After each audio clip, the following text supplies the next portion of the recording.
Shabbat, or not Shabbat, Shalom. It's Shalom, everyone. I just think I'm doing another Shabbat service here, and it's Joe Dumont from SightedMoon.com.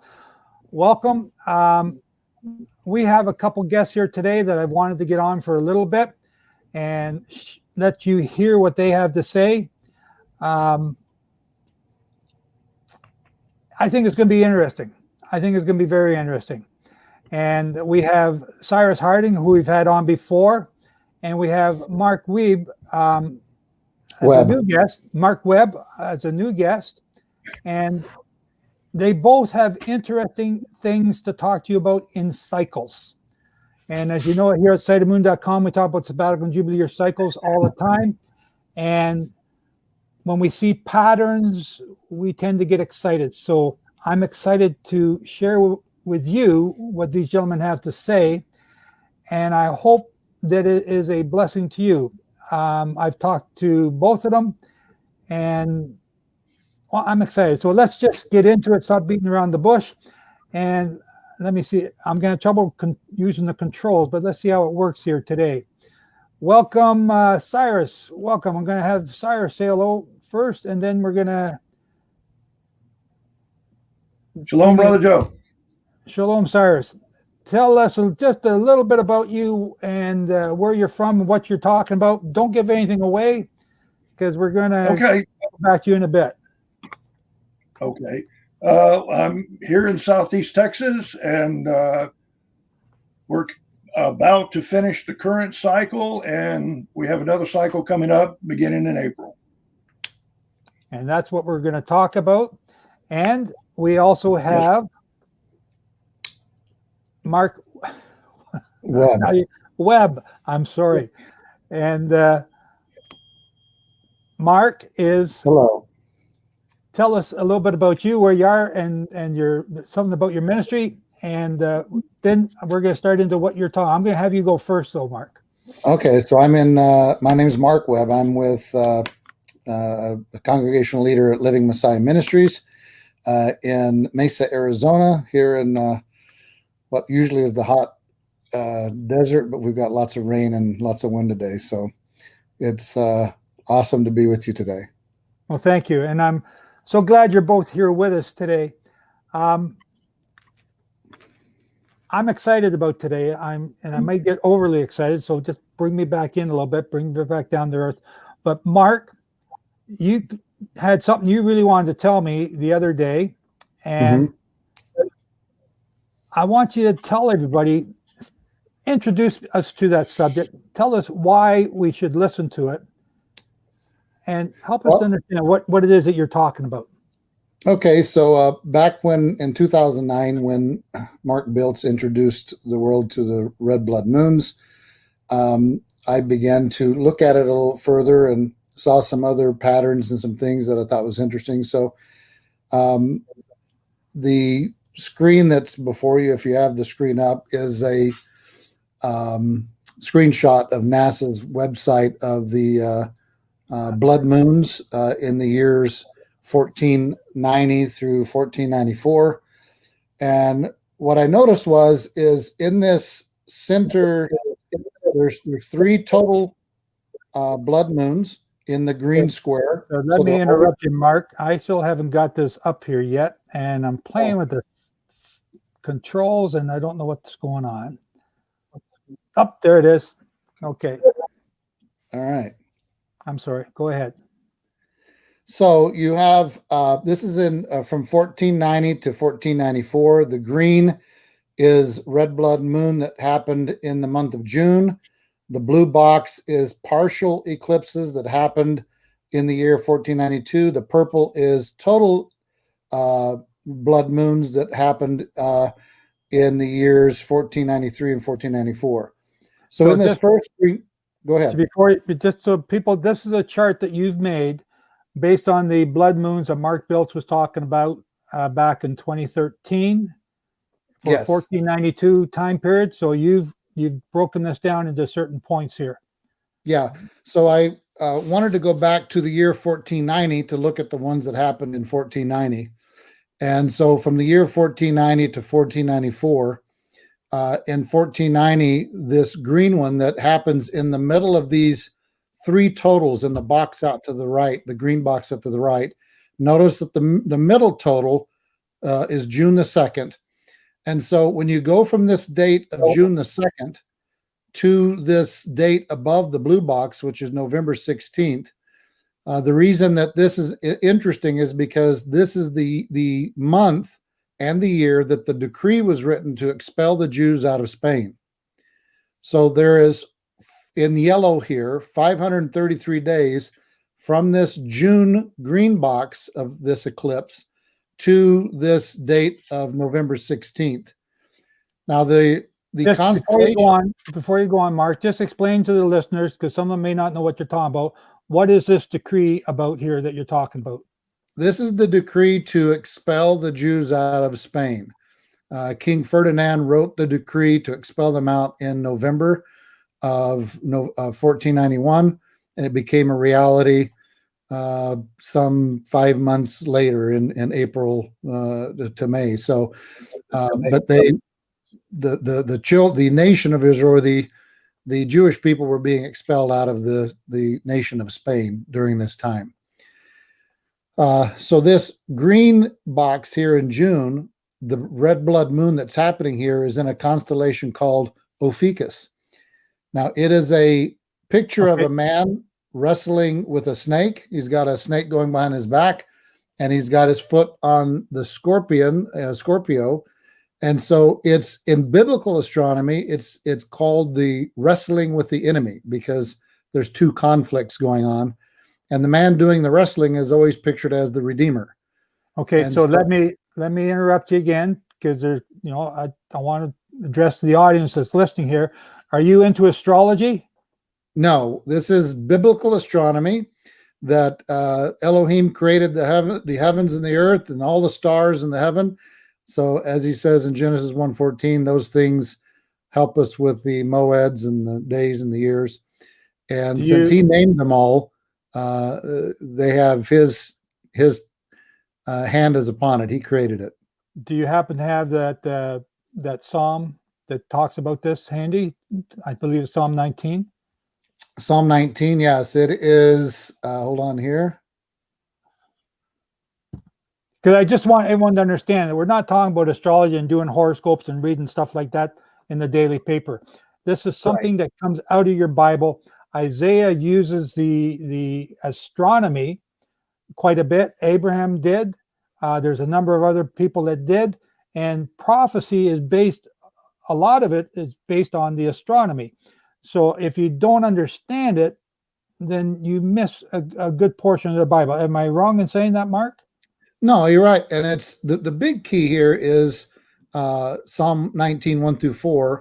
It says, their expanse, meaning the stars in the heaven, they are declaring the work of his hands day to day. They pour forth speech. Night to night reveals knowledge. There is no speech, nor are there words, that their voice, meaning the heavens, is not heard. Their line has gone out throughout all the earth, and their utterances to the end of the world.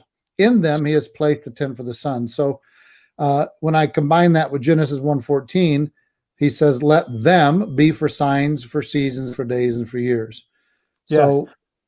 So this is how, go ahead. No, I just want you to tell the audience how these constellations, how these stars utter speech night after night. How do they do that?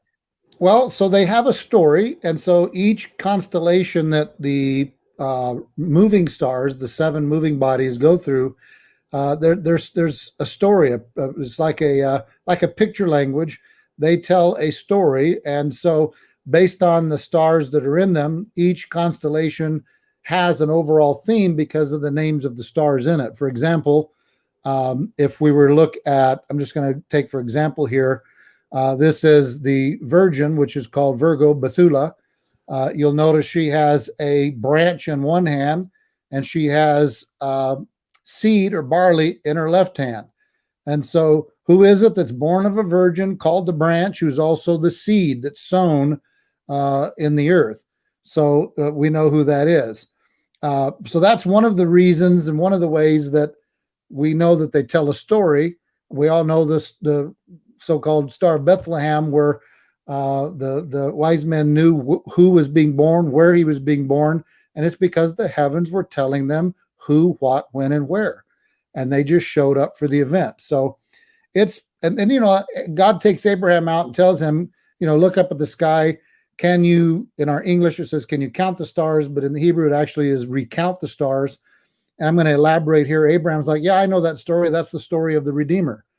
And so Elohim tells him, well, that Redeemer is going to come from your loins. That's your seed. And so Abraham believed in that Redeemer, and it was accredited to him as righteousness. So yes, those heavens do declare the heavens, and we're talking about astronomy, God created, not astrology, man created. It is a big difference. Very good. Very good. Thank you. I want to make sure the audience understands that. So now get back to what you're talking about, these blood moons and the pattern that you're seeing. So these are observations of patterns in lunar eclipses, solar eclipses, and heavenly bodily movements. And so, like I said, this is a picture of NASA's lunar eclipse page from 1490 to 1494. And what's happening during these years is the Jews are being expelled from Spain, as it says here. And the decree was written in November of 91. But the key is this date here of June the 2nd, this red blood moon that's happening is in this constellation called Ophiuchus, and it's called wrestling with the enemy. So he's got his snake around his back. He's got or serpent. He's got his foot on the scorpion. So it's a wrestling with the enemy kind of a picture. So they saw this a year and a half thereabouts before the decree was written, almost like Elohim was telling them, you're about to wrestle with an enemy. And so we have, I know there's red blood moons here. There's 4 total ones here in the purple from 93 to 94, but there's also partial ones here in the blue. And the reason that's important is because it's not just 2 years of witnesses. So I like that idea. It's really nice.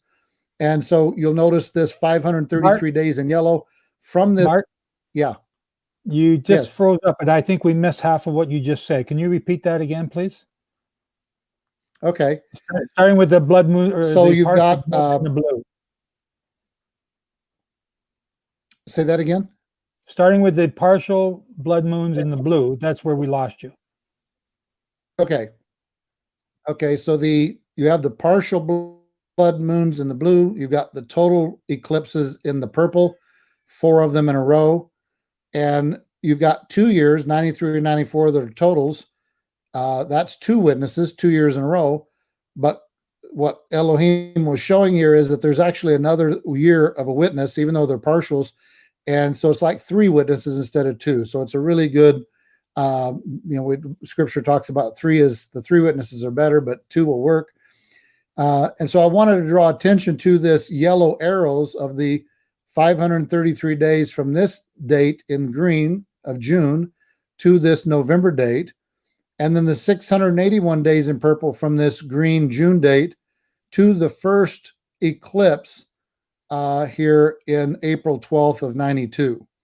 So these numbers are interesting because they keep repeating in the other pictures.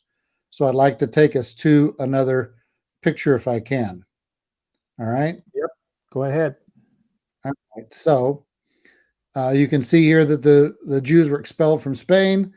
The year of the event was 1492, which is when the partials were happening. And then 1493 are the total red ones, 2 years in a row, but here's the partials. Okay.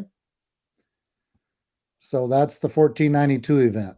So we're going to skip forward about 18 to 19 years later to 1510 through 1512. Notice, like in the previous slide, June 13th is right in the middle of these 3 totals in a row in green. So the middle one is in June. And again, this total eclipse is happening in the guy wrestling with the enemy, the man with the serpent and his foot on the scorpion. Same position, same date of June. 531 days later, you've got this date of November 26, just prior to the partial eclipse happening in 1510. followed by the eclipses happening in 11 and 12. Again, 3 witnesses a row. And so what happens in 1510? The Jews are being expelled from Germany. So very interesting. And when I noticed that this was about 18 to 19 years apart, I didn't know that there was such a thing in the heavens that had already been discovered. So I had to Google it and to find out that it's called a Metonic cycle, that the heavens repeat itself every 18 to 19 years. The moon will come back into the same position. Here in Arizona, we have a place where the First Nations people put a thing in a wall out here that was made, that's still standing, where they were able to see the moon every so many 18, 19 years. It was in the same position again. So again, it's interesting that the heavens do repeat out. Let me interrupt you again, and I want the audience. When you say a Metonic cycle, what do you mean? Is it just the moon in the same position, or is it all the planets in the same position? What are you saying? It won't be all of them. It'll be the moon for sure, but the moon's going to be in the same spot 18 to 19 years later. And we'll see here in these positions that all of these eclipses in green are happening in this same spot every 18 to 19 years apart. And what do you mean by same spot? In the same constellation of Ophiuchus? Yes. Yeah. And so it's a red blood moon in Ophiuchus every single time. And it happens about 531 days before something happens to Israel. And so I couldn't prove it, but when the decree was written to kick them out of Germany, but all the other instances that I'm going to show you, there's documentation of things happening in November before the things took place in the partial eclipses happened in the blue. Okay, so if you're ready to go to the next slide. Yep. 1510 is when the Jews were expelled from Berlin, Germany. You've got the partial eclipses in the year 1510. You've got the total eclipses in 1511 and 1512. And again, it's an 18-year difference between the two, which I'll show you in a minute. So now we're going to skip forward to the year 1948, 49, and 50, which is when Israel became a nation. Again, you can see the 3 total. In June, again, is in the same place of Ophiuchus, wrestling with the enemy. 530, instead of 531, it's 532 days later. In November of 1947, the decree to become a state is written right here in this same month, right before the ones that are partial happen in blue. So it's almost like an exact duplication happening already for the 3rd time here in a row. And then the 680 days in blue from this one in Ophiuchus to this first partial eclipse in April of 48. And so we see the 4 totals in 49 and 50. So again, 3 years in a row, it's like 3 witnesses. So it was like Elohim was saying that, okay, there's another wrestling with the enemy. So what happened? Well, they wrote a decree to become a state, and the conflict began with the Arab nations as soon as they found out they were going to try to become a state here in November. Okay. And again, this is 1948. It's just hard to see on your screen. Okay. Yeah, it was 1948. So here it is. Israel becomes a nation. 1948 are the 2 instances that are partial eclipses. And then you've got the 4 total eclipses in 49 and 50. Again, 3 witnesses in a row. It always is 2 years of totals, 1 year of partial. Okay. So now we're going to jump forward 18 to 19 years, just like the previous one, from 1492 to 1510. We're going to jump now from 1948 forward to 1967. It's stunning. This was very stunning to me. Here we go again in June. Here's 3 total eclipses again. The middle one in June, it's a red blood moon in Ophiuchus again. wrestling with the enemy. 532 days later, this time instead of November, it's October. And I found out that even though the war was in 1967 in June, the pushing and shoving actually kind of started here in October, November. Okay. So wrestling with the enemy. Here's the partials. I'm sorry, the totals right here. This time is first. It's the only time that they're first. So the totals, and I should have put that in purple. I apologize. 67 and 68 are total eclipses, 4 in a row. And then in 69 are the partial happening here on April and September. Okay. So I'll put this graphic up. It's the year Jerusalem was liberated. You got the 4 totals in a row. This time it's reversed, and the 1 year of partials. So we're going to skip forward to the next time this happens. So I wrote this in 2009, not knowing what was going to take place in 2012, because it appeared to be that in November, before the partial start, is when the things happened to Israel. Again, we see the 3 totals in green. The middle one here in June is the same red blood moon that happens in Ophiuchus again. Here's the 532 days in yellow until this November date. And then you've got 680 days until the first partial appears in April. It's the partials here in purple, and then you got the totals happening in purple here in 14 and 15. So three in a row. I didn't know what would happen, so I put question marks here. But what ended up happening in November of 2012, again in 2009, we didn't know what would happen, but so in 2012, Israel went to war with the Arab nations, specifically Gaza, and it's called, you can look it up if you'll Google Israel wars. It's called the Operation Pillar Defense.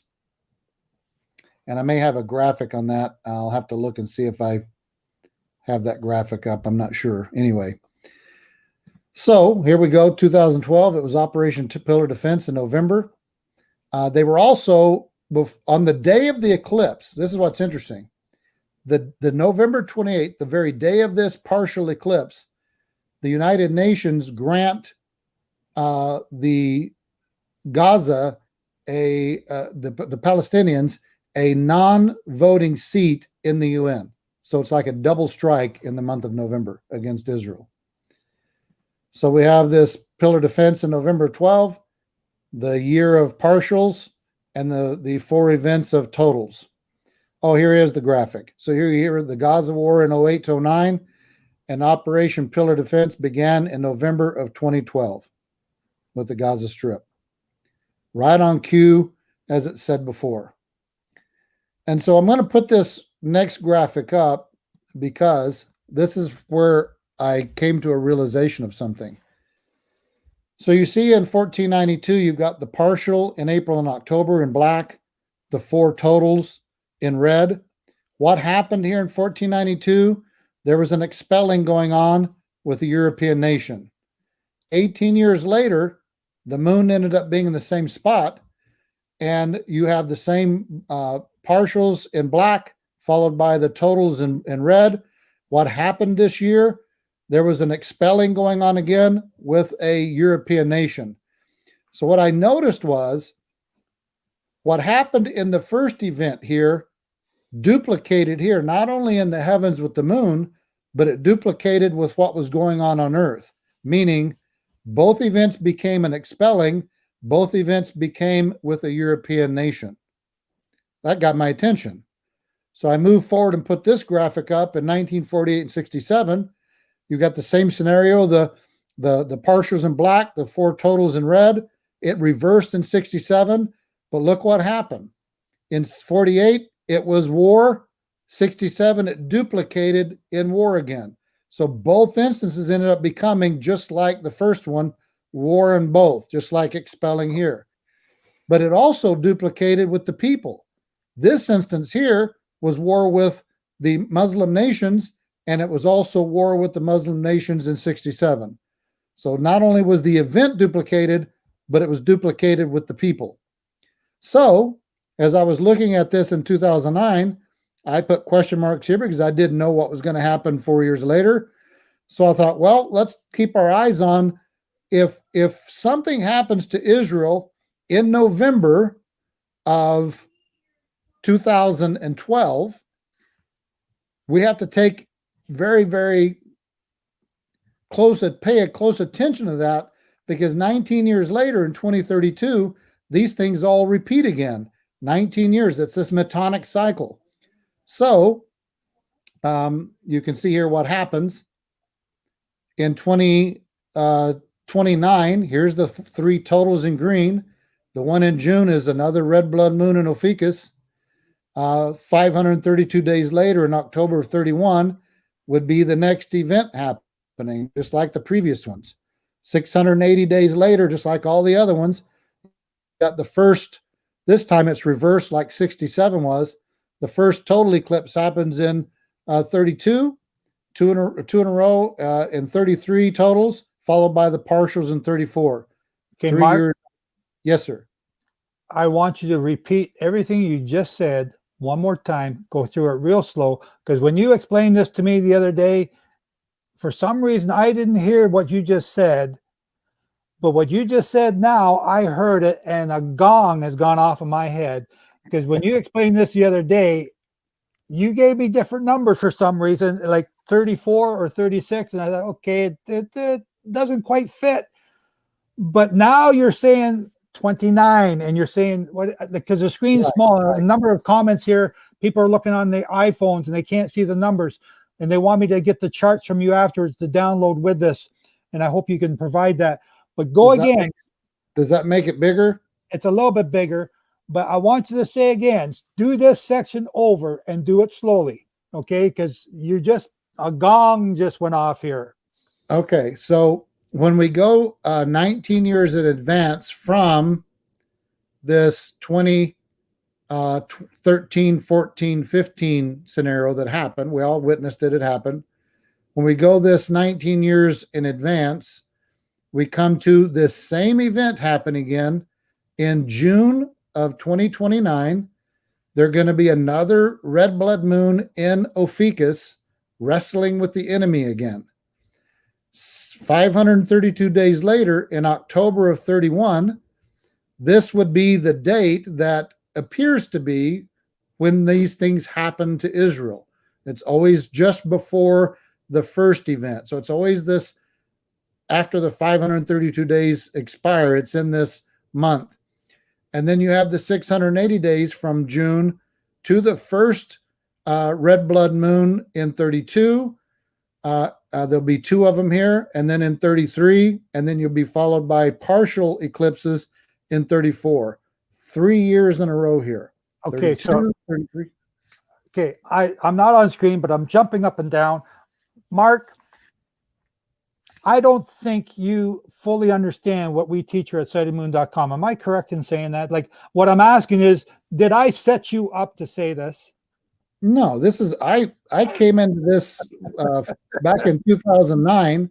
This is just, as I've said before, it's data that I saw and put together that was just stunning to me. So as you can see here, I put question marks because I don't know what's going to happen. But if we were to be honest with ourselves, 1492 and 1510 were whatever happened here in 1492, which was expelling. It happened with the European nations, and it duplicated 18 years later when this all happened again. 48, it was war with a Muslim nation. It duplicated 19 years later when these red blood moons happened again. So as I said, when I looked at this in 09, I'm thinking, well, if this happens again on cue in November, like it did before, then whatever event happens with whom, it's very likely it will duplicate again here in the 30s. Okay, so what happened in the 2013 cycle, and with whom? It was Israel with Gaza, right? Right here at the bottom. Let me see if I can blow that up so everyone can see it. It's called Operation Pillar Defense, November 2012, with the Gaza Strip. It was those 1,000 rockets started going back and forth between Israel and Gaza.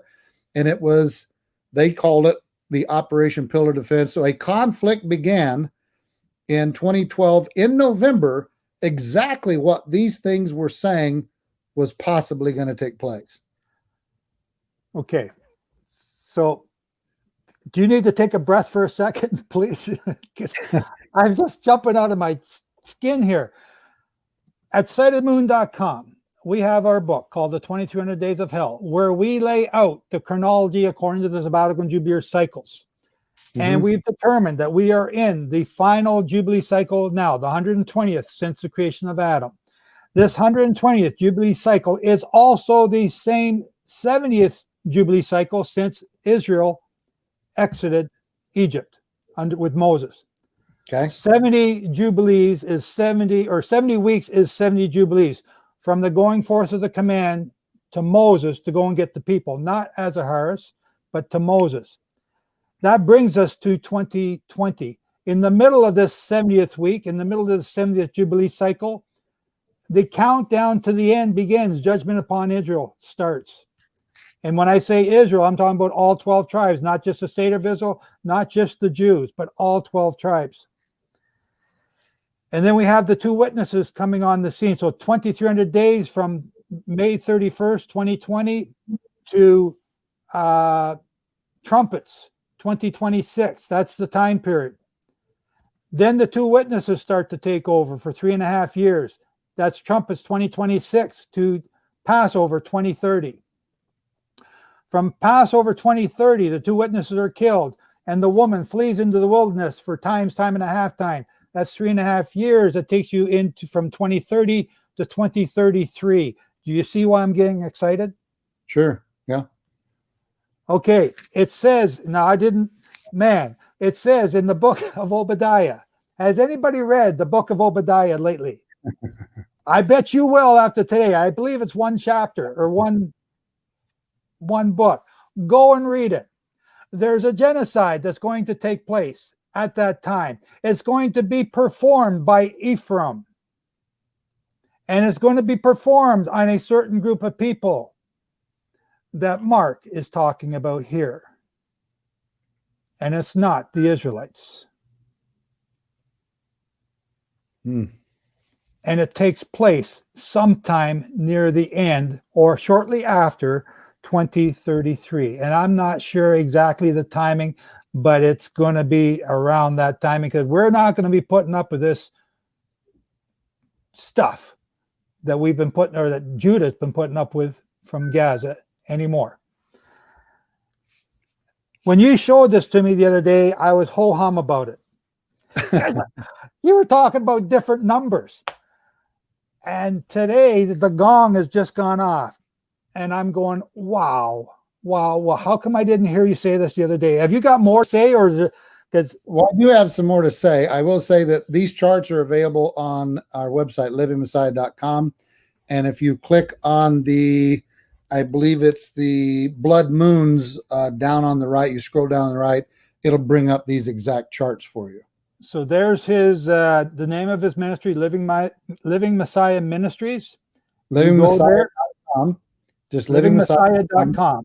Okay. And you scroll on the right down to the icon that says blood moons, and you'll see these charts there. Now, okay. You and I have talked about, I was going to share one other thing with you. You and I. No, you're not done. Are you done? You got me all excited. You can't be done now. You got me hopping up and down here. Well, these are, the thing I like, I told you this the other day, why I love the heavens and what the heavens do. It's because man cannot manipulate it. Man can't change it. Man can't goof it around. It's out of man's control, and it's going to happen on the order that the Most High has put in place, and we can count on them. Just like these things have happened on cue in all these instances that I pointed out. And I like that it's predictable. I mean, it's going to do what it's supposed to do, and man can't change it. So that's one of the reasons I really like the heavens. But I wanted, you and I talked about the 1290, the 1260, and the 1335 days. And something was revealed to me about that if you want me to share, I can share that as well. Yes, but before you, I don't know. So decide, because I want to ask you this question, because we also talked about this. Doing the charts that you've done, when you go back to the temple and its destruction in 70 AD, there were blood moons before that time, which we've shown on our website. Does this fit that? Because you gave me an answer. So do you want to go there, or do you want to go to what you just talked about? Yeah, I haven't looked at the 70 AD. I didn't look at that to compare. It took me quite a while to wrap my head around all this, and because it was pretty stunning. And then if you can imagine, because we all like prophetic, things. So when I saw this in 2009, it was almost like, okay, could this really happen? Could there really be something happen in November of 2012, like it did in these other instances, happened in right on cue in these other places, happened right in November. The decree to become a state is November. Right before that happens, the decree to kick them out of Spain happens in November. So I was just looking at patterns. And so when I saw the one in 2012 in advance, I'm like, well, if something happens in November 2012, we really need to take into very heavy consideration that it probably will duplicate again in 2031. Okay, because I was asking you about 70 AD. I was asking you about 586 BC and 723 BC, and you gave me an answer. And it had to do with the constellation. Do you remember that? I don't remember. Okay, so I'm trying to get you to lead you here. You said that we wouldn't be able to duplicate this because the progression or the regression of the constellations and so it's happening in Ophiuchus right now because there's what's called a precession of the equinoxes, and so the sun right now on the day of the equinox is about to leave what we call the constellation of Pisces, which is the two fish. And but it wasn't there during the equinox in 70 AD, and it certainly wasn't there in the same spot in 586 BC. So it wouldn't. The red blood moon in June would be in a different constellation, probably telling a whole different story. Okay, so the progression, I want the audience to understand what you just said, so that's why I'm sort of focused on this a little bit. If we go back too far, the planetary alignment moves out of into a different constellation, and it'll give you a different reading. Yeah, it's the sun. So if we were to be back in the pre-flood days where you were able to live a thousand years, if you were to look when you were 10 years old at the sun and look at what constellation, what stars that it's next to on the day of the equinox, the spring equinox, and you were to look at it again 900 years later, it wouldn't be in that same spot on the day of the equinox. It would have moved to a different position. And so they call that, it's been discovered, people they know what it is in astronomy. It's precession of the equinoxes. And so it takes about 2,000 years for the sun to move through a constellation from the beginning to the end. So when Yeshua died, the sun was entering into the fish, and now we're about to leave the fish to go into the two vials of water being poured out by the water bearer. Okay. And okay, thank you for that. Now, I want to point out something to you.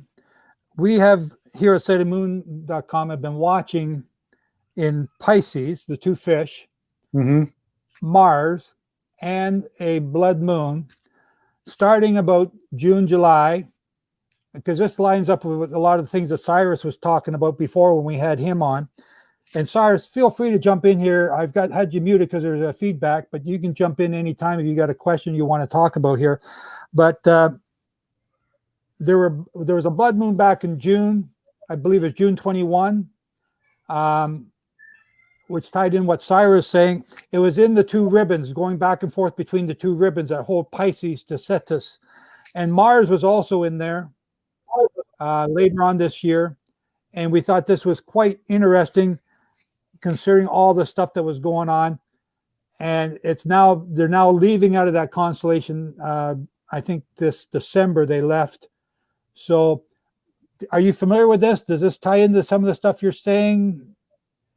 Not that part. I haven't looked into that. Just this and the things that are happening. The number of days between the 1290, 1260 days are another area of what I've studied.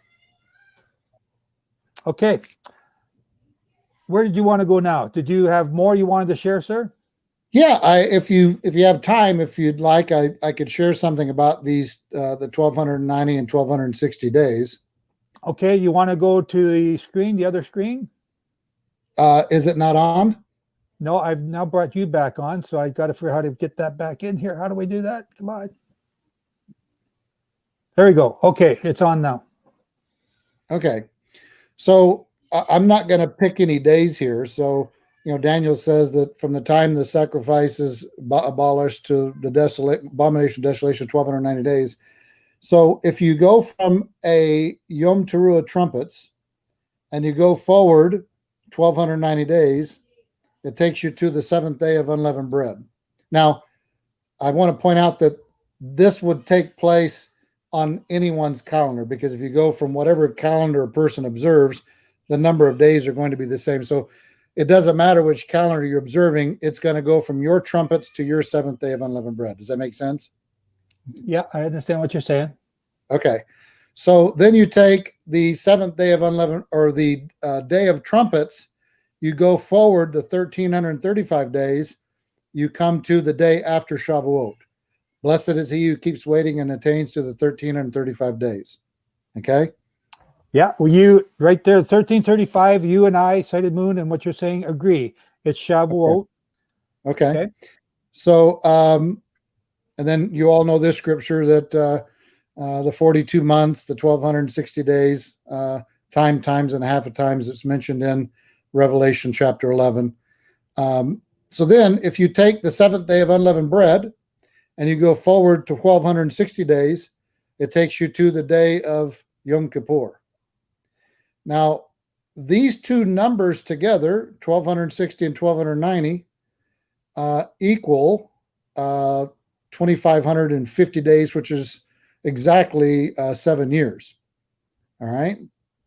Now, the reason this came to my mind is because I realized in reading in Scripture that when it says that they came out of Egypt on the day of Passover, the very day that they went in, and so I realized that the number of days and number of years that were given that they were in captivity means that it started on the same day that they went out. So it was the feast dates became the marker, and the number of years are the time span between the markers of feast dates. So when I punched these numbers in, I was stunned that these numbers are actually between feast dates. That was very stunning to me. Well, that's Sighted Moon. That's what we also teach. We teach the same thing. I may not agree with the way you got your numbers, but they go from feast date to feast date. Those are the days Jehovah is going to do something. And just for those listening, sightedmoon.com, we go by the crescent moon and the barley. And Mark I believe, is going by the Hebrew calendar or the Hillel calendar. Conjunction.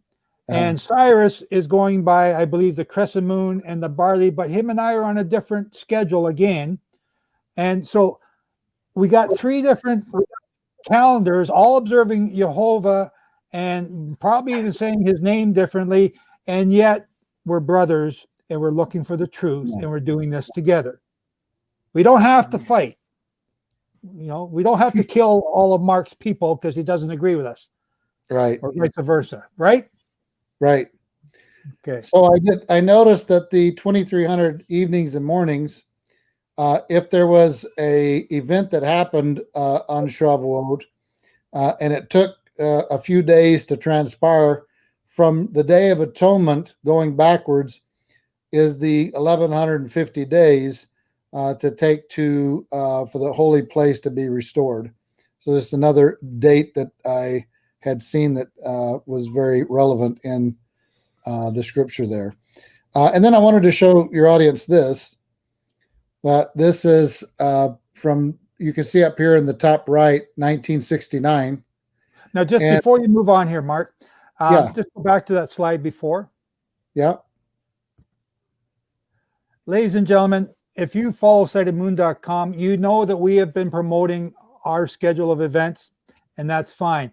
And I have not stopped Mark from promoting his, because he could very well be right.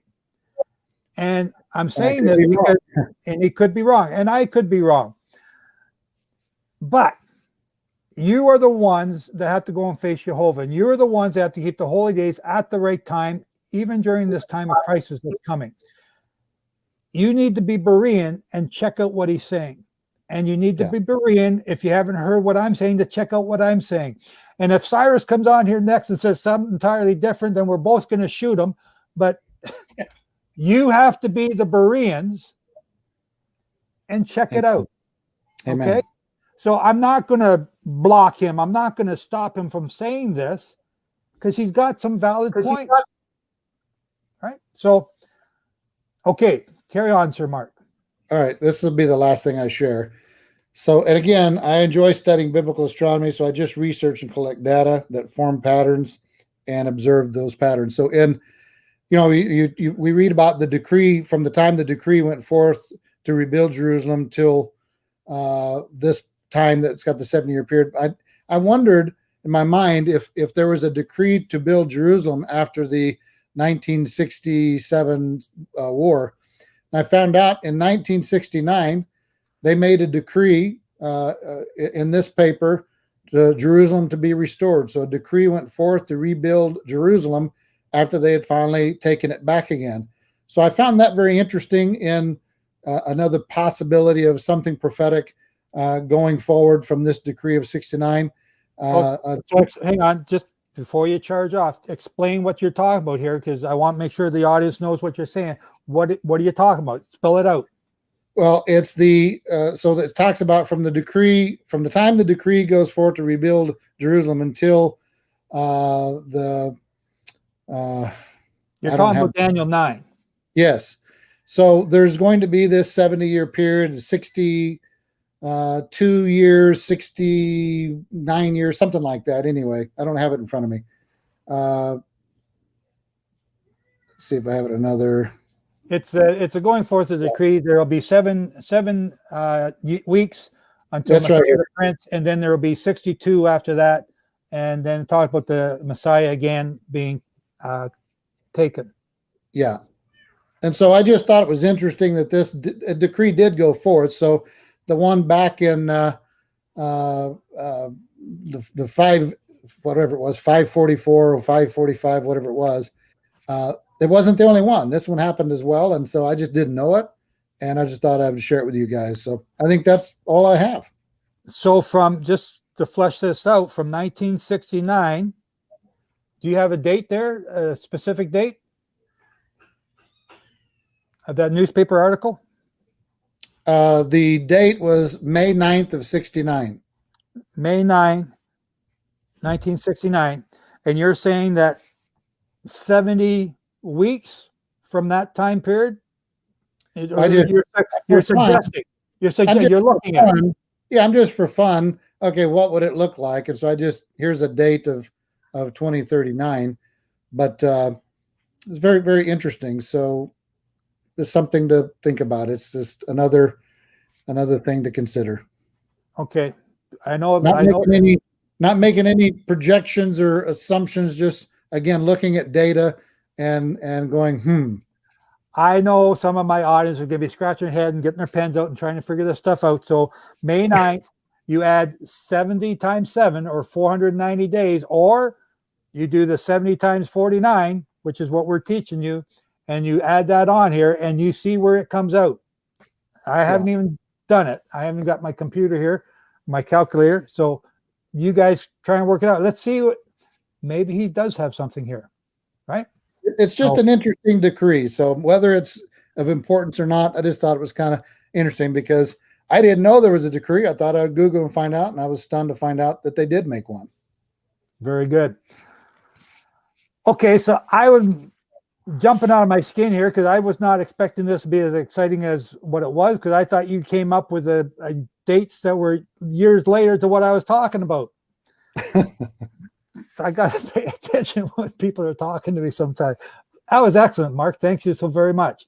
And again, ladies and gentlemen, I'll just put Mark back up here, and I want you to see his name, Mark Webb, and he's from the, sorry, Mark, I apologize. That's all right. Living Messiah Ministries and B'nai Yosef North America.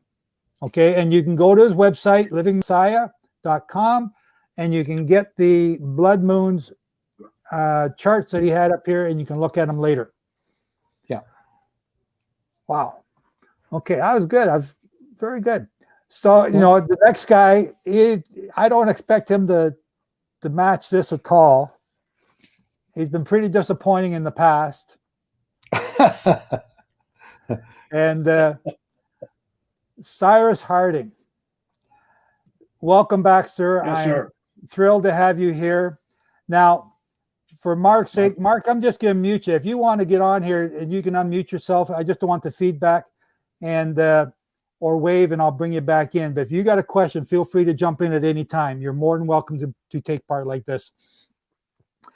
Now, Cyrus, may I make one? May I make sure, a comment and a question? Mark, that was fascinating. Absolutely fascinating. I just thoroughly enjoyed that presentation. And now my question, I think you mentioned in 2012 that is when the UN gave Gaza a seat, a non-voting seat in the UN. Is that correct? Okay. Yeah. Would you call that a betrayal? Would I call it a what? Of Israel? A betrayal. Oh, well, I would say so. Is that what we might see in 2032? And the interesting thing, it should expulsion. And then I just thought, when you said that, I thought that's a betrayal of Israel.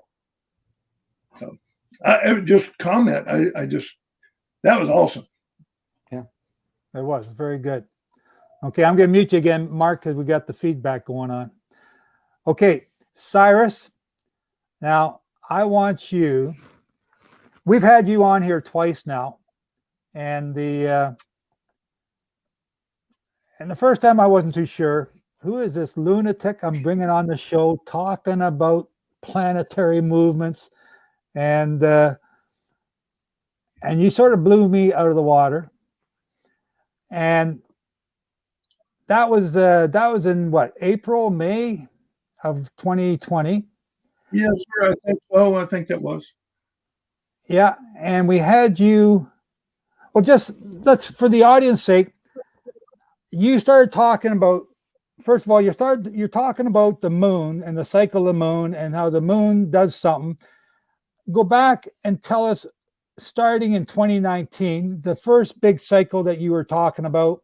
And you said at that time you thought I was talking about oil. You may not have got the subject right, but you sure got the cycle right. Let's talk about that just for a couple minutes. Then we'll talk about the second one. And then I want you to talk about this third one that we're in right now. And then what's next. So can we do that in that order? So let's start back in 2019. What do you talk about? What are you looking at? And why does it matter? Well, what I was looking at was that going by the combined eclipses of the moon and the sun, I was seeing where it affected different nations around the world. The cycle before was a very complex cycle, and so I had calculated what I thought would happen, and it kind of scared me because I got it right. And then I went to the next cycle, which was the 2019 cycle. I wrote about it, I think, in September, and postulated that basically something was going to go global. I don't know what. It's going to be global. What cycles are you talking about? The 2019 cycle. Yeah, but what are you looking at? What are you looking at? What cycle is this? You're talking about the moon cycle, so explain that. Okay, I'll go back a little bit. What I've noticed over the years in researching cycles is, first off, any first responder, I don't care if they're a doctor, a nurse, a policeman, an ambulance driver, will always tell you people go crazy during the full moon. So I started looking at why do people go crazy during the full moon? And it's actually not just the full moon, but it's that 3-day period of time, 2.5, whatever, where the moon is nearly full. And what is happening that I've discovered in talking to doctors and also police officers, things of that nature, and then looking at science to go with it, the moon is reflecting solar radiation at a period of time when the brain cannot, some people just cannot process it at all. Gamma radiation is bombarding the earth when there should not be any or very little. And so some people can't handle that imbalance. So they sometimes act it out violently or just do crazy things. And in researching it, I ran across research done by Mr. Dewey in the 1930s and also by Dr. Stephen Pitts, Ralph Nelson Elliott, 1946. Let's see, I don't remember what year Dr. Pitts wrote his book, but I think it was in the 1990s. But also Robert Proctor wrote The Elliott Wave. That was a very good book. And it started pointing me into the fact that the moon being a reflector is reflecting the different types of light off of the sun in a different way. And it physically doesn't hurt anybody, but mentally, some people cannot take that bombardment of radiation of different spectrums during a time, nighttime, when their brain says there shouldn't be happening. They have an imbalance, don't know what it is. I don't understand it. I just, over the years, it's just made obvious that it takes place. Now, Mr. Dewey that I mentioned was paid by the Rothschild family to look for any phenomenon that would give them an edge in markets around the world. And he went back several hundred years and noted that stock market collapses and increases took place during certain phases of the moon. And so people have built upon that and done additional research. And I'm really just kind of using their research. I'm just using a small part of their research. Okay. And so, but the moon is going around the earth and it's a full moon and the sun reflecting, the light reflecting off of it that's affecting men. What's the terminology for this again? The apogee is when it's furthest away and the perigee when it's closer. Say that one more time. The apogee, think of it as apogee away, and the perigee is when it's the closest point. It's not an exact circle. It's kind of egg-shaped. Okay, and it's the apogee or aperigee that you are looking at. Well, you have to consider both of them, because sometimes when these events take place and the moon is in apogee, then the effect upon the earth or people upon the earth will be much smaller. Okay. Whereas if it happens when the moon is at perigee, then the moon is reflecting, it appears larger in the sky, and so it's reflecting more light. Okay. So there is a difference between the apogee and the perigee. Okay. So this study that you were doing, it led you to something in 2019. Yes, sir. What was Something that? would come out of Southern Asia, Southeast Asia, that would go around the globe. Starting And when? I think I said it was somewhere around November 11th or 12th that it would come out of Southern Asia and it would progress around the world. But you thought, and I think you said that it was something to do with oil. You thought something about Well, oil taking place at this time? it would affect oil. And so when you talk about oil, what's the first thing that comes to your mind? That's the Middle East. So I thought, well, are we going to have a war or something in the Middle East? Because there was a lot of tension, but it didn't really look like there was going to be a war. I mean, things were not showing that because of the influence of the sun or the moon, people would go to war. Now, there's other reasons for going to war, but I was looking at the influence primarily of the sun and the moon on the behavior of people. Okay, so I'm trying to set you up here. So you've seen this starting in November 2019, but you also seen it ending, but you're still thinking about oil, and you're thinking it ending at what time? This I particular think it was cycle? February 24th. February 24th. Yes, sir. Okay, so you're looking at oil, you're thinking of war, you're trying to understand what you're seeing, how is it going to affect you? You know it's going around the world, but you don't know what it is. Am I correct? Right. That's correct. And then what happened? Well, the coronavirus emerged and traveled around the world. And because of the lockdowns and people being sick, it cut the demand for oil so much that the price of oil fell to a negative $39. Precisely. So it was just in the opposite direction. I thought it was going to go up, but it did not. It went in a direction it's never gone before.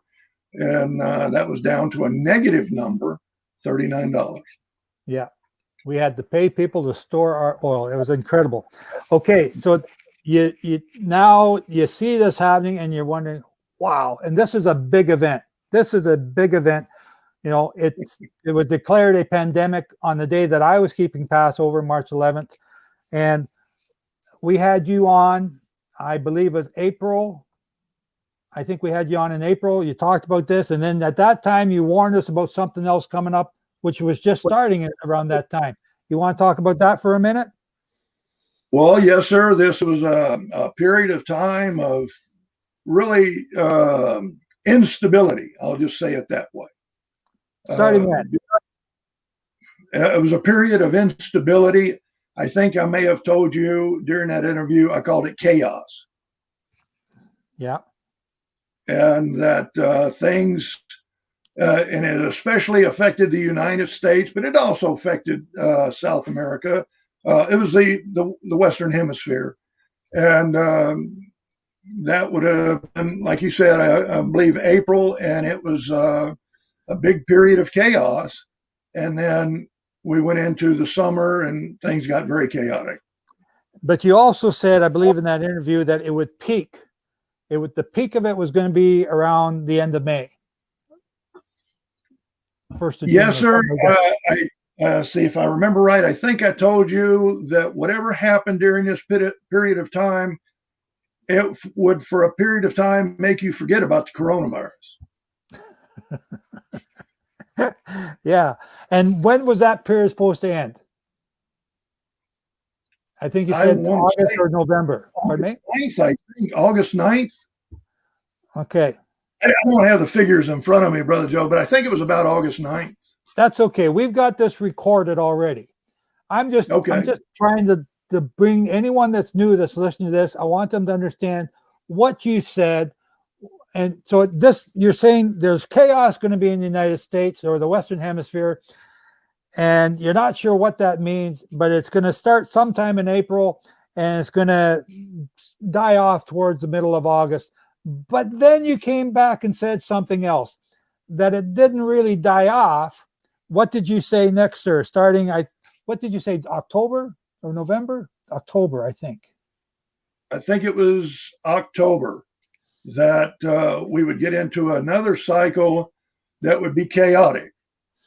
But not just chaotic. You said that this What's- cycle was not starting at a normal point. No, that's correct. This was a very powerful cycle. It started. I can look up here. It started at 66.7%. That's that's a very strong cycle. Whereas the other ones that we started at what percentage in Usually comparison? about 30%, some lower, some higher. Okay, so this one's starting at 67 and goes all the way up to, I think you said 89.9? Yes, sir, that's correct. 88.9. 88.9. And so the Yep. thing that I found amazing about this was that you were to the 10th degree. You're just 89, 90%. No, you're 89.9. Yeah. Very, Well, very precise. It was 66.747 and 88.996. So, yeah, I mean, what I always tell people, it's fifth grade mathematics. You know, that's all there is to it. And you said that this high cycle was peaking at what time? Let me see. I'm not sure what my peak time was on that. It was right around the election. I know that. It was November. That's Yes. why I'm asking, because I know it Yeah. was November. That's why this is so exciting. It was November. And when was it going to end? It's not ended yet. We're going. But you We're said- going into the end. Will be February 11th. Yes. Okay, so that's what you told us before. Now, I've done all this, ladies and gentlemen, so that you can hear what this man has to say, because he's got a track record. And it's bang on. It's scary bang on. Okay? He may be a crackpot, but for a crackpot, he's been bang on every time I've talked to him. And he scares me to death. So, I haven't talked to him to see what's coming up next. I have no idea what's about to happen next. I don't even know where he's looking. I wanted him back on today because I wanted to know what he's seeing coming next. So, Cyrus, is there anything that we need to know about what's happened so far that we don't maybe understand before you start into what's coming? Well, what I mentioned to you before, you had asked me if there was going to be a stock market collapse during this cycle. And I told you no, that I saw that things would be going up, like a record high. Yeah, and just for the record, I didn't believe it, and I bet that there's going to be a crash, and I put my money on the crash side. I lost, so I should have listened to you, but keep going, sir. Well, if you look at the newspapers or television or stock market, January 21st, the global stock markets, major global stock markets, reached a record high. Mm-hmm. So it's keeping true to form. This is, I told you that, the two highest stock markets in the world were Venezuela and Zimbabwe, because it takes so much more of their currency to buy a share of stock. And so it was with the pandemic and all the stimulus, and everybody's doing it. It's not just America. Everybody's doing it. And so that money has to go somewhere. And, most people living on a very small paycheck are going to put their money in food and pay the bills. But the people on Wall Street that are getting their stimulus are going to put it right back into the stock markets. And that's what has happened. And so there's two trends going on right now that people don't understand. The stock market's going up, but the flow of money through the economy has slowed down tremendously. It's called the velocity of money. Yes. And people are not spending money. And if you look at all the stores going out of business, why are they going out of business? Because nobody's spending their money. They're hanging on to it because they feel like hard times are coming. And they're right. Okay, so when you look at the cycles of the moon and the apogee and how it's going to affect people, what do you see? So if this cycle is about to end in February February 11th, you said. Yes, sir. When's the next cycle start? Is it a bad cycle? Is it a good cycle? Is it, are we going to be happy? Are we going to be miserable? What do you see from your cycles? What do you see coming next? And I'm not asking you to be a prophet. I'm not trying to do that to you. No, I'm just asking you to report on the data that you see. and that's all I do. I'm not a prophet. I might be a watchman on the wall, but I'm not a prophet. Somewhere around April 13th, we'll have a sliver. That'll be the beginning of the next cycle. Okay. The good news is it's a very simple cycle, and it's a moderately strong cycle, not anything like the one we just came out of, or we're in right now, coming out of. It's going to begin right at 40%. Okay. That's above the other cycles that you started last year. That's above the cycle of the coronavirus that you saw. That's correct. But remember, that cycle was a very intense cycle because we had, I'll probably get it wrong, but we had a solar eclipse, and then we had a lunar eclipse, and then we had another solar eclipse. Yes. So this was building to a crescendo, and so it started out at 30%, but over the course of this cycle, and it was over a longer period of time, it became a very intense cycle. This one is, I would say, almost average, just a little above average, but nothing like what we're in right now. That's the good news. And what's the bad news? Bad news is just because it's a moderately intense cycle doesn't mean big things couldn't happen. Okay, so is this so like you just said, there was a solar eclipse, a lunar eclipse, and I believe those lunar eclipses were blood moons. The one in June was this year, and the one in November, I forget if it was or was not. I'm not sure. I don't remember. Is April starting on a new moon, a new crescent? So 2 weeks later, is that going to be a blood moon? Let's see. April 27th will be a supermoon. A supermoon. The Native Americans called it the snow moon. That's when they would get heavy snowfall. Okay. And when's the end of this cycle? The end of the cycle, running to about 9th or 10th of July. I don't remember exactly. It runs to the dark of the moon. I think it's July 10th, if I'm not mistaken.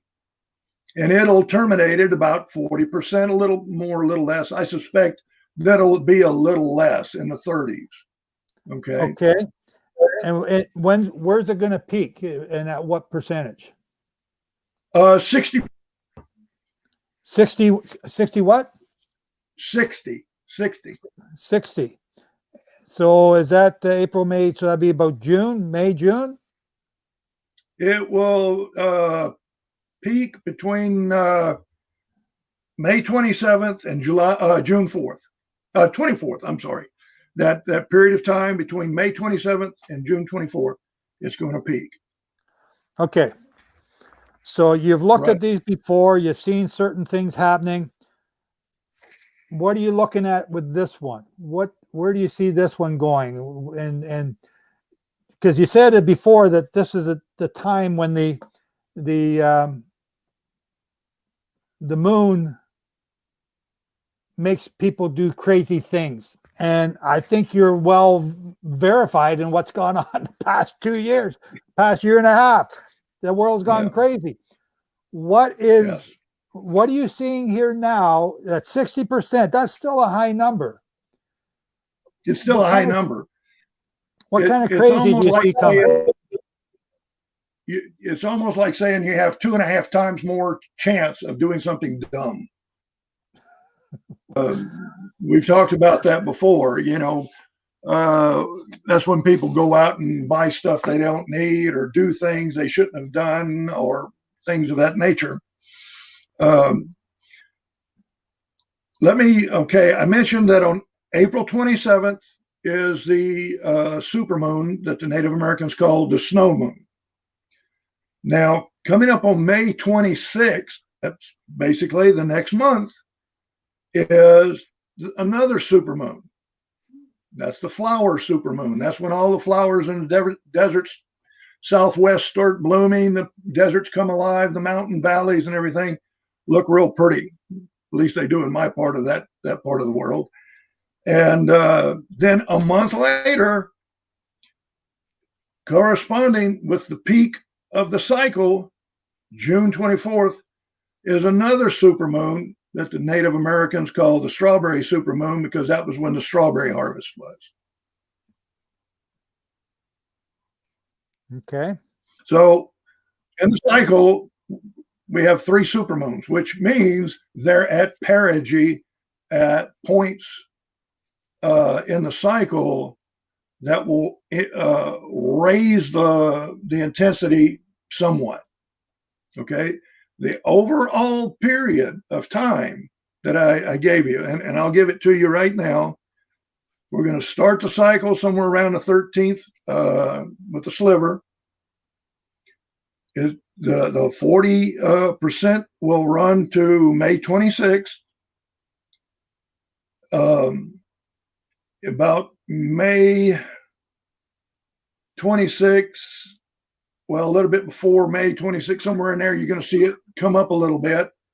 And then about May 27th through June 24th, it's going to go to 60%. And right on the closing day, thereabouts, give it a day or two either side of June 24th, you're going to have a supermoon. And then after the supermoon, it will begin to lessen just as the moon starts to wane. And going from June 25th to July 10th, it'll drop down to 30, or let's say between 35 and 40% until the dark of the moon. Okay, I'm just trying to quickly draw this on my graph so I can remember it. And okay, what sort of crazy is going on this time? Do you have any notions? Well, any thoughts? And again, yes, I'm not sir. asking you to be a prophet. I'm just asking, what are your views? I still see the possibility of I'll just say financial craziness could take place. And I'm going to try to say it in a way I hope that makes sense. But going from the new moon, which that'll be somewhere around April 13th, day or two of April 13th, I believe that the stock market will increase. And then the stock market will not just crash, it's just going to start to go down till the full moon. And then it's going to level off. And I think after the solar eclipse, that it will begin dropping even further. Now, I'm not saying it's crashing. I just believe it's going to go down. And I'm using a formula that I don't use very often. It was given to me by Dr. Pitts. And I don't really, I'm not in it for the money. People, look at these cycles to try to get a financial edge. I don't do that. I want to know just how does this affect me and the people, in the world, and what can I expect people to do? And but if you use the financial formula, you can actually see where the stock market might peak, drop down, level off, and then after the solar eclipse, start to go down. And I'm not saying crash. I'm just saying go down. Okay. So just let me just interrupt you because I got a comment here, and I've been reading the comments, trying to follow them all the way along. But we got one here from Sarah, and she says that money follows war and war follows money. So let me ask you, is she right in what she's saying? Is this market potential again? And I'm not trying to hold to that. I'm just asking for your opinion. Is this market crash or this market slowdown? Do you see this connected to war of any sorts? I hate to say so. Okay, but hang on. And before you do that, you got to back up a little bit, because we're entering that area of craziness that, this guy's absolutely off his deep end. How are you determining that this moon apogee is going to cause the stock market to go crazy in a descending way? And I'm not asking you to give me the trade secrets here. I'm not asking you to give me the formula. No. It's not a trade secret. Like I said, I gave you those books by Mr. Elliott, Proctor, and Dr. Pitts, and you can read them, and you'll find the same information in there that I did. I've modified mine somewhat because I'm not looking for, I'm not looking to make money off of this. I just want to use this to see what is happening in the world and how it influences people making a decision. Like I said, these cycles are the optimum time when people have the greatest propensity to make a mistake. Okay? Say that again. Okay, say that one more time. Okay, it's the optimum time when people, mostly men, 4-1, remember that. Okay, women are less susceptible to the craziness. But when people have the greatest propensity to make a mistake. And remember, I told you in our first meeting, that's when men go out and buy a bass boat, but they don't fish. They ride a motor, or they buy a Harley and they don't ride motorcycles, or, stuff like that. But women, especially women in their childbearing years, are more comfortable feeling the effects of a cycle. And of course, a lot of them will argue and say it's not very comfortable. But what I'm saying is they're more used to the moon exerting an influence on their body.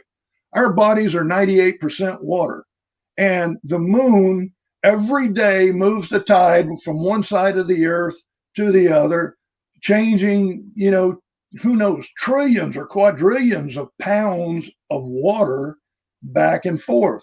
So who in their right mind would think, I'm 270 pounds, it can't affect me? Of course it can't. Okay. So women feel the effect of the moon through most of their life. Okay. So they are less likely to respond in a negative way. Men don't. And so they do exhibit bad behavior 4 times more often than women do. And those aren't my numbers. Okay. I've talked to, primarily, I talked to a lot of doctors, gynecologists, police officers, things of that nature. I even use the FBI statistics, and you can look at it with the FBI statistics. If you graph it out, you can see it. So these aren't things that I just thought up one night and thought, hey, I'll just tell everybody this. No, my wife will confirm the craziness at the hospital, and my cousins and relatives who are police officers also confirm the craziness, just as you say, on these full moons. And they just sort of, it's a full moon. I got to go to work. It's going to be a nut house tonight. And they agree with you. So, but how did you, so using this information that you have, how did you come to the understanding that you just explained, or you just said about the stock market going down starting in April and continue to go down? And then, because when we mentioned the war here, you also agreed with it. I just want you to tell us more about that. And again, I'm not asking you to be a prophet. I'm not asking you to, hey, this is what God told me. That's not what I'm saying. I'm asking, how did you come to this understanding so that we can watch? Because you've got a good track record, and it's scary how good it is. So if you're saying this stuff, other than the oil, you sort of got the oil a little bit mixed up, but you still had oil in it. You're scary good here, Cyrus. So I'm asking, how come you're thinking about the stock market? And when I asked you about war, you also agreed with that. Just tell me more about that if you could. Okay, I will. There's really, to the best of my knowledge, over the last 100 years, there's only been one big stock market crash in the springtime. That was April 14th of the year 2000. That was, I think they called it the Y2K crash or something like that. Or it might have been called the tech bubble crash or something. But anyway, that's really the only big crash that has taken place in the springtime. Now, having said that, I'm using a financial cycle calculation that was derived from Dr. Pitts's research, not mine. So he looks at basically as the moon gets bigger, things, as a farmer, I use sometimes, I use good weather first and then look at the moon also. But when the moon is increasing, it's a good time to plant your root crops, because the thought is, with the moon increasing, which affects water, it's pulling the plant moisture up toward the surface of the ground. Okay. Now, when it's declining, you plant other crops that are basically foliage crops. Okay, because that's pulling moisture down to the root that they'll need to germinate. It's the same thing with the stock market. It's pulling the stock enthusiasm. Let me say it that way. It's pulling the enthusiasm up as the moon becomes full, but as it wanes and starts its downward trek, then so does the enthusiasm. That's not to say it's going to crash 1,000 points in one day. It's just going to wane. Okay. And it's going to reach a plateau, or, just a nice level area, and go along until the solar eclipse. Okay. It'll go up a little bit with the solar eclipse. And then it's going to, after the solar eclipse, which is only going to last just a few hours, 2-3 hours, then it'll go down. And I'm not saying it's going to fall 2,000 points, anything like that. I'm just saying it's going to go down. That's how I came up with that. I'm using Dr. Pitts's research, not mine. Okay. As you know, when you talk about war, I've been quick to tell you, nothing looks like war. Right? What do you mean nothing looks like war? What do you mean? Well, you asked me last time, do you see a war in the Middle East? I said, no, absolutely. I can't even make something look like it's going to be a war in the Middle East. Okay. Okay. So I've told you each time you've asked about war, I didn't see anything that looked like war. In the past. Okay. This time when you ask me, I didn't tell you no. Okay. Hang on, Cyrus. Hang on, Cyrus. I just want to make sure that we're understanding your code here. When I've asked you about war in the past, you said no. When I've asked you about war in this time, you said nothing. Is that what you just said? Well, I'm saying I didn't say no. That's what I thought you said. Okay, carry on. Okay. When I looked at the solar eclipse itself, I thought, this is really crazy. This is, just imagine the sun shining down on my bald head. It's right at the top. Okay. So that's the only visual aid I have, Mark, is that, my bald head. Well, this is what's going to happen to the solar eclipse. It's only going to affect, or primarily, let me say it that way, primarily will affect the nations that border the Arctic. It will affect most of Canada. It will affect a little bit of Alaska, but all of what we call New England. It will affect Northern Europe, Russia, and Siberia.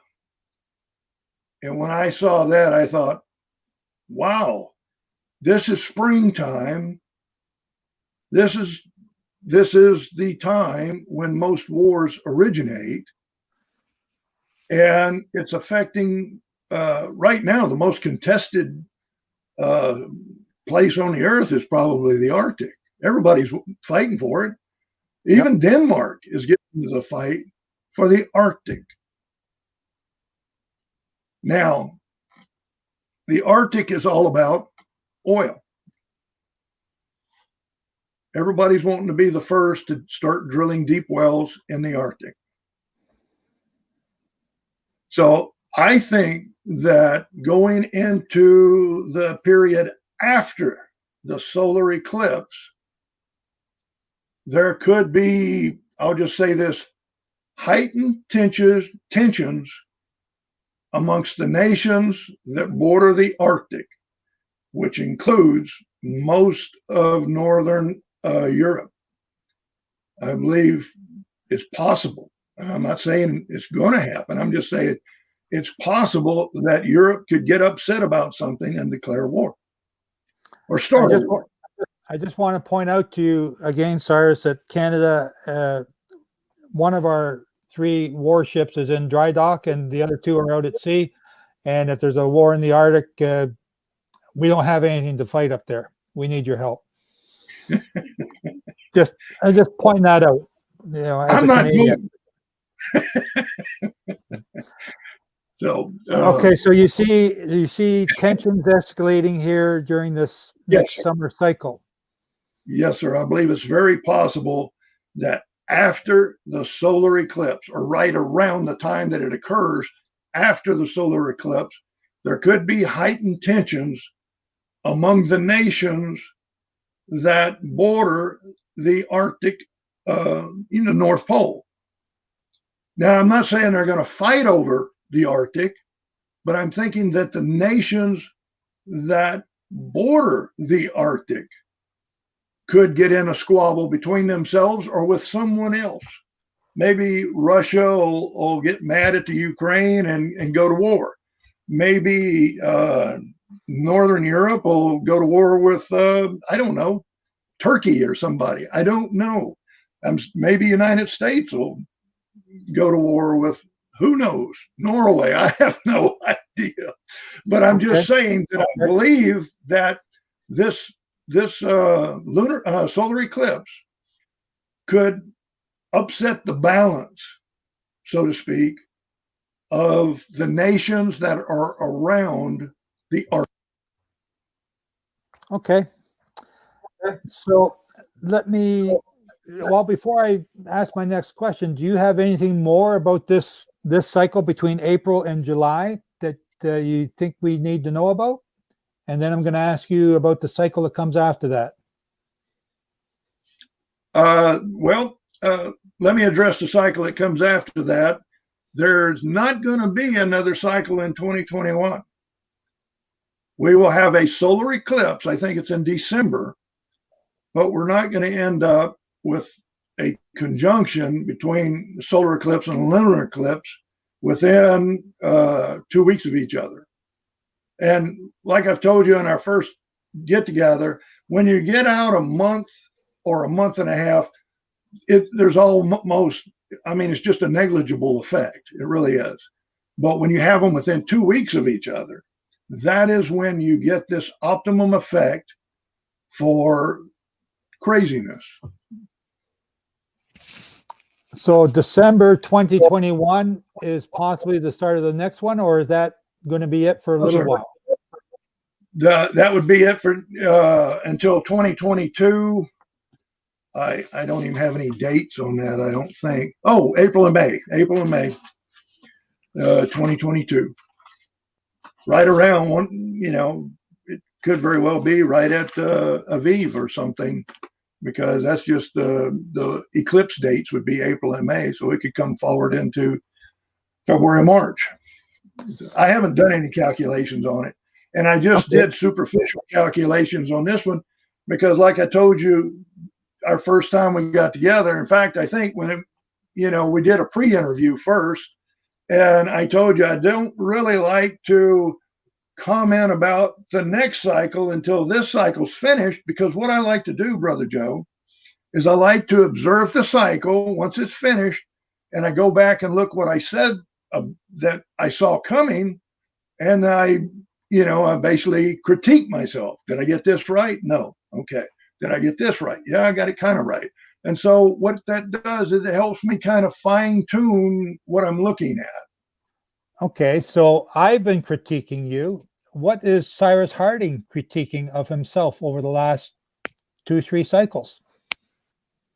Well, going all the way back to 2018, in the summer of 2018, I gave my thoughts on what would happen the winter of 2018, and I predicted a period of market uncertainty the week before Christmas, the week before New Year's, and that it would be a very bad, it'd be a very bad type of uncertainty, that it would, be a big drop. And that happened exactly at I think the last business day before Christmas, it fell 20 some odd percent. And then it came back up right before New Year's. But that was a pretty easy thing to see because of the time of the year and the nature of the cycle itself. So from there, I gave myself kind of a pat on the back. And then when I got into the spring cycle, I was kind of nervous because I was saying, hey, this is, a lot of craziness going to go on. And I think, I don't know, I think you were hesitant to even say I said that. Well, at that time, I wasn't too sure just how crazy you were. And okay. if you were even, have I stepped off the edge here by even talking to you and entertaining you in an interview? And I thought, oh man, this could be really bad. But you have proven, well, I think you have proven yourself correct. And I said that at the beginning here. You have stunned me with the accuracy that I see. I'm not expecting to be 100% accurate, but you are very accurate.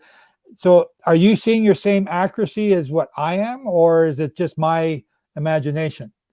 I'm giving myself a good 50%. I think you're much higher than that, but we're always harder on ourselves. So, okay. What else do you got to tell us before because we've been talking for just over an hour and a half. So I've been surprised by both of you today, and in a good way. So Cyrus, you got some more you wanted to say, or? Well, I just want to include that I'm going to go back and listen to this interview over and over, because I want to get down what Mark is saying, because I just think that is awesome research. And, the one thing, that when you started 1491, 92, and I'm thinking, how many people realize that the Queen Isabella only paid for one ship, and the Jewish merchants of Seville paid for the other two, because they wanted Columbus to go find their long lost home to the west. Okay, yeah. Because Jews had settled in United States about 800 BC. And so they knew there was a homeland for the Jews in the west, but they didn't know where it was, and they wanted Columbus to look for it. So it's interesting to me that got an observation that I have is when the Almighty wants his people to go somewhere, he makes it real uncomfortable where they're at, and makes it look really good where he wants them to go. And I think that's exactly. Yeah.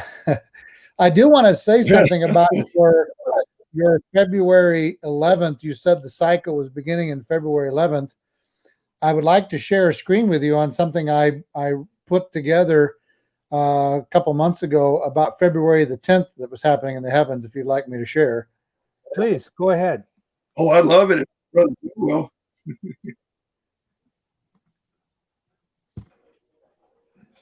can you see it? Yes, No, sir. not yet. It's coming up. Okay. So this is what's happening on February the 10th. This is called the slain goat for the redeemed. It's really associated with the Day of Atonement or a Jubilee or a Shemitah because it's like the Day of Atonement. It's connected with the year of release. This is what year? What year are we looking at here? February 10th. What year? Next month. Yeah. 2021. Yes, sir. Okay. So the reason it's important, why I've highlighted, is because you've got Saturn,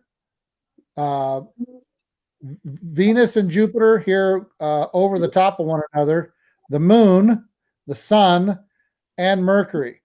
So there are 6 planets here, all in one area, and Mercury is making a retrograde. It's everything is normally going right to left, but Mercury stops, does a loop here over the sun, and now does a loop over all of these planets, and then goes back the same direction.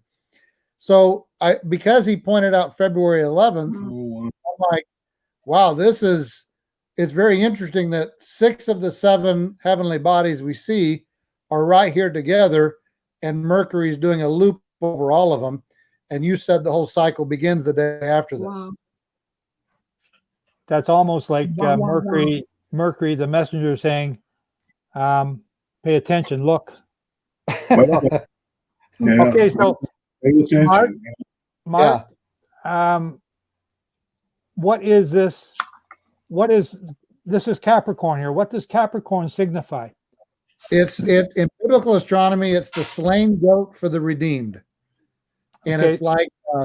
it's like the Day of Atonement. It's the day that the goat slain, but it's like forgiveness. It's like all associated with release and everything, like the Jubilee or Shemitah or the Day of Atonement. It has those kind of things around it. Okay, can I say you're not going to believe this because I got something else to say for this time.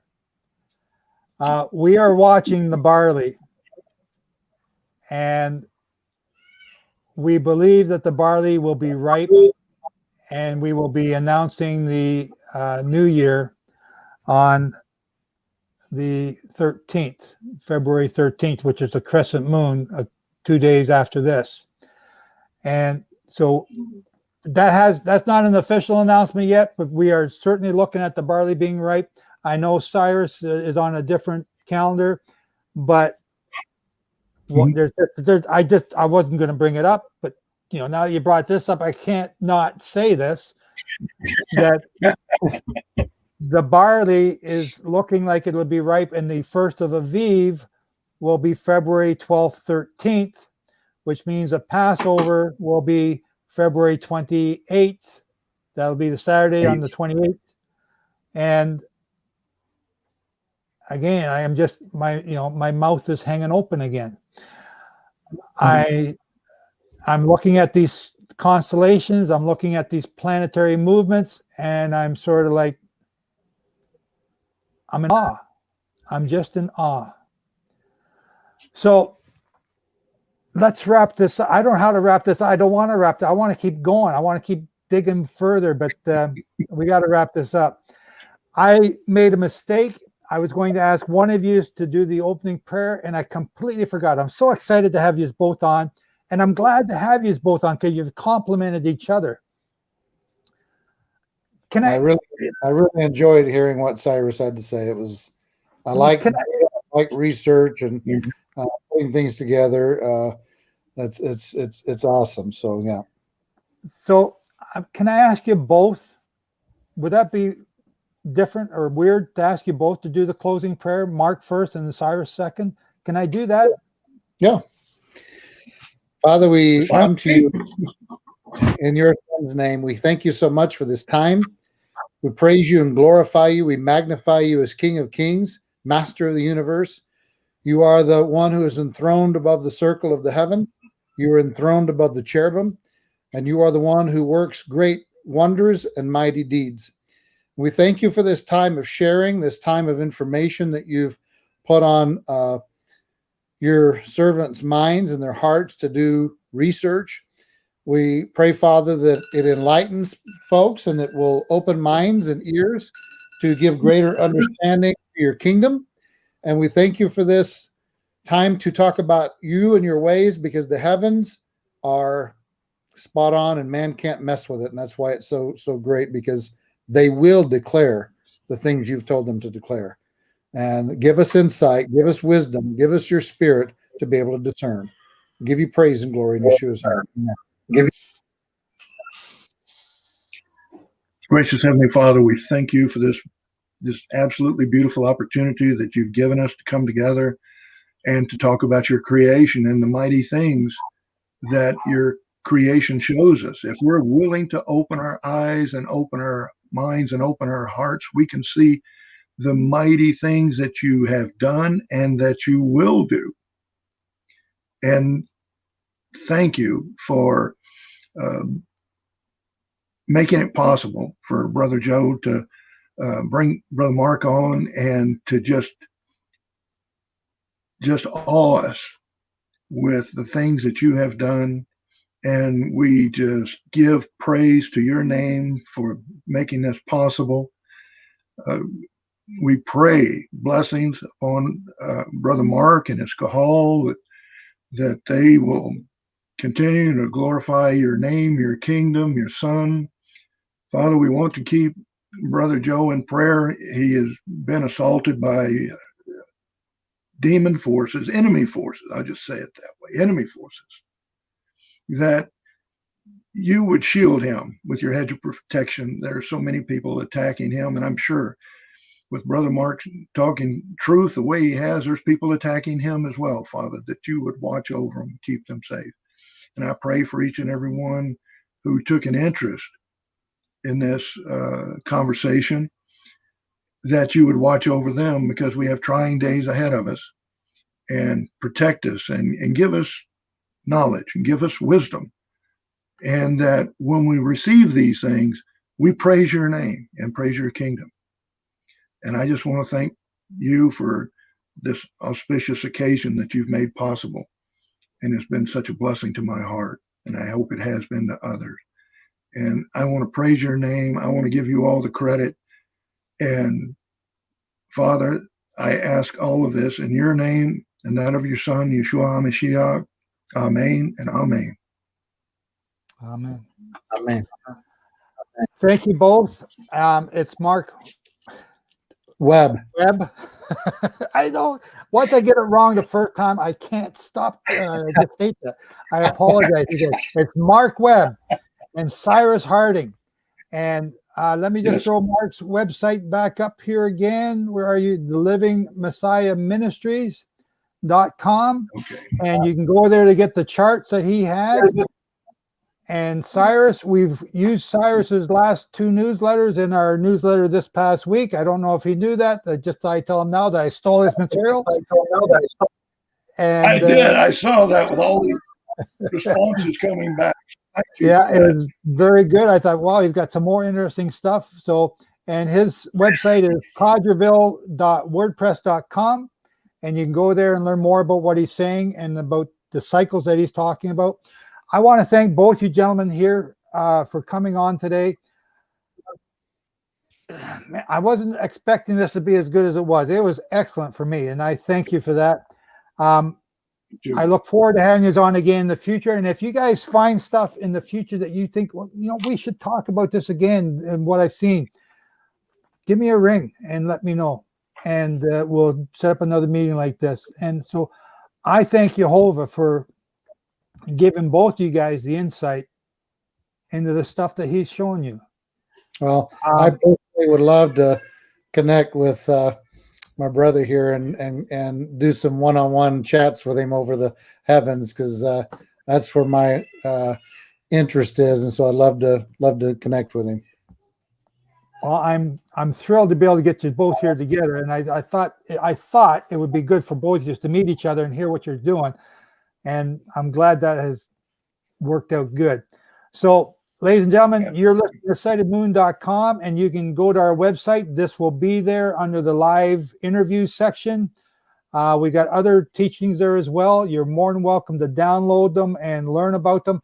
Oh, I got a whole bunch of comments here. Just let me check, see if there's anything that we need to share.